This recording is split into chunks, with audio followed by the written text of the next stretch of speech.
Okay. Welcome to my podcast.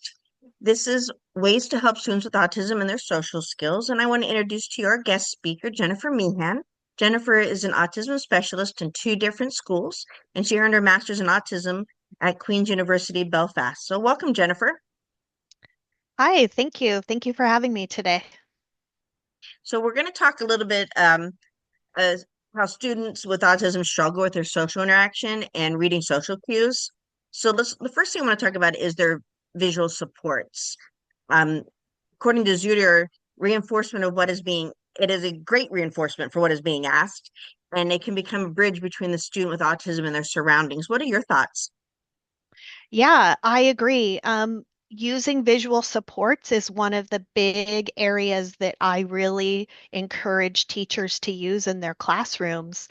Um, it not only helps with the classroom run smoother, but it helps, it gives a bridge for students to be able to communicate or being able to just look at that picture to know what the expected behavior is. So it's a great way to show modeling and to teach what the expected behaviors are by using those visual supports.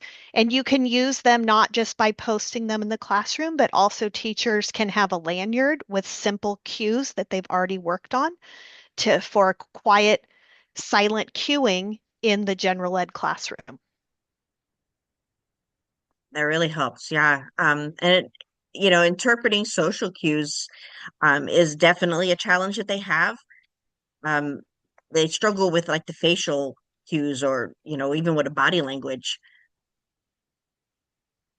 Sure. And, it's really important to work on that because, many autistic students, they learn the basic rules of communication, but it really takes practice and talking about it. So I can think of an example of misinterpreting a social cue. When my daughter was in high school, she had a student who was in her class and he asked her out on a date and she turned him down. She said, "No, I already have a boyfriend." And he said, "But I don't understand. You always look at me." And so he was using his, rules that he knew in his head. If somebody looks at you, they might be interested in you. But my daughter was always, or he was, the student was always sitting under the clock, and she was looking at the clock to see when class would be over. So you can Yes. see how it was easily, he thought she was looking at him, but she was looking at the clock. Yes, definitely a misunderstanding. And when you miss out on social cues, that can be a real misinterpretation. Mhm. So, social stories, according to ASC Media, they help to give concrete understanding of a given concept, and they can teach them expected behavior in different situations. How do you feel about social stories?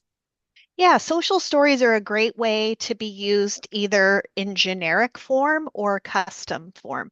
So when I say generic, I mean you using a social story to promote general expected behaviors or learning um, something. So it could be as simple as a toilet training, a story about using the restroom versus customizing. It might be uh, finding what is a specific interest to a student and then to help teach them expected behaviors in the classroom. So maybe it could be working on calm hands and what that looks like.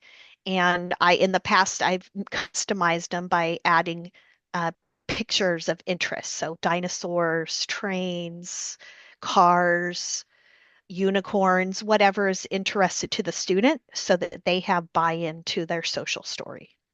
It makes sense. I've done social stories on fire drills and what is expected when that happens, or a student needed to be wearing glasses, and we taught him, that we all wear glasses and the reason why he's wearing them, and it was very helpful.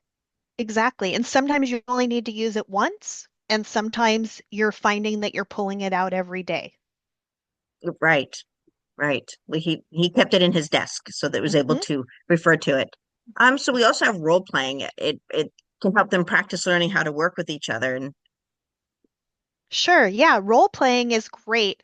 I've used role playing combined with scripted responses and video modeling.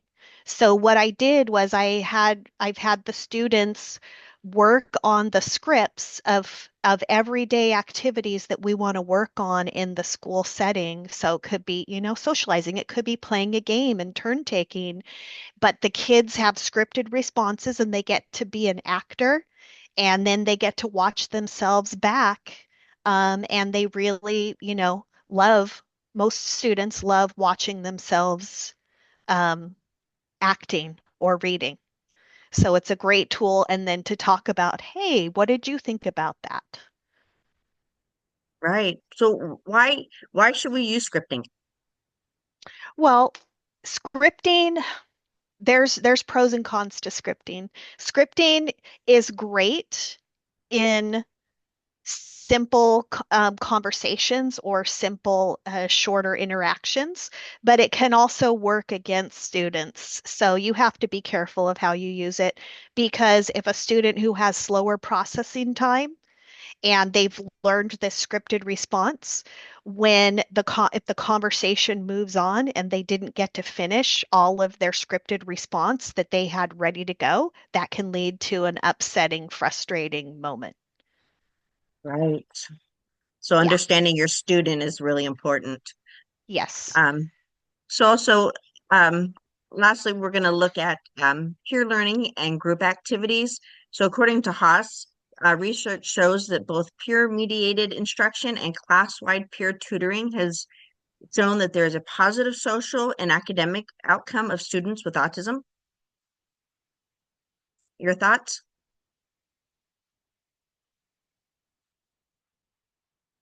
I don't know if you can hear me, but you froze for a minute.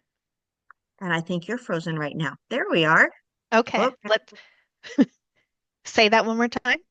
So we're looking at peer learning and group activities and how that peer mediated instruction and class-wide peer tutoring helps with that positive social and academic outcome.